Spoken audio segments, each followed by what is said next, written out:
দেশের কোথাও বিদ্যুতের কোনো সংকট নেই বলে মন্তব্য করেছেন বিদ্যুৎ, জ্বালানি ও খনিজ সম্পদ মন্ত্রী ইকবাল হাসান মাহমুদ। কোথাও লোডশেডিংও নেই জানিয়ে তিনি বলেন, যেখানে লোডশেডিং হচ্ছে সেটি ঝড় অথবা লাইন সংস্কারের জন্য সরবরাহ বিঘ্ন হচ্ছে। জাতীয় সংসদের বাজেট অধিবেশনের প্রথম দিনে এক সংসদ সদস্যের প্রশ্নের জবাবে তিনি এমন কথা বলেন।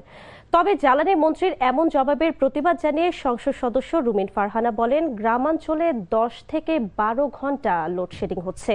রুমিন ফারহানার দেয়া তথ্য অস্বীকার করেন জ্বালানি মন্ত্রী। সাংবাদিকদের পেশাগত নিরাপত্তার বিষয়ে এক প্রশ্নের জবাবে তথ্য ও সম্প্রচার প্রতিমন্ত্রী ইয়াসের খান চৌধুরী জানান, প্রেস কাউন্সিল আইন যুগোপযোগী করে তা প্রয়োগের চেষ্টা হচ্ছে।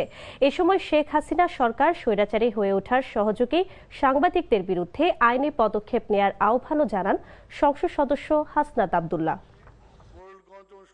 আগেও বলছি, এখনই বলছি, আমাদের বিদ্যুতের ঘাটতি নাই। লোডশেডিং এর ডেফিনিশনটা একটু পরিবর্তন করতে হবে। লোডশেডিং সেটাই যেটা আমার বিদ্যুতের সরবরাহ না থাকলে লোডশেডিং হয়, আর যেটা ঝড় বৃষ্টি প্রাকৃতিক কারণে গাছ পড়ে দিয়ে যদি তার ছিঁড়ে যায় সেটা লোডশেডিং না।